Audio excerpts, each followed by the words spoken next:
Subaru EJ25. It's told I had rod knock.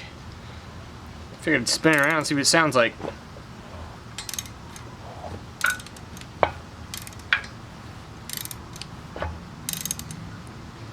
And just so you understand how bad it is,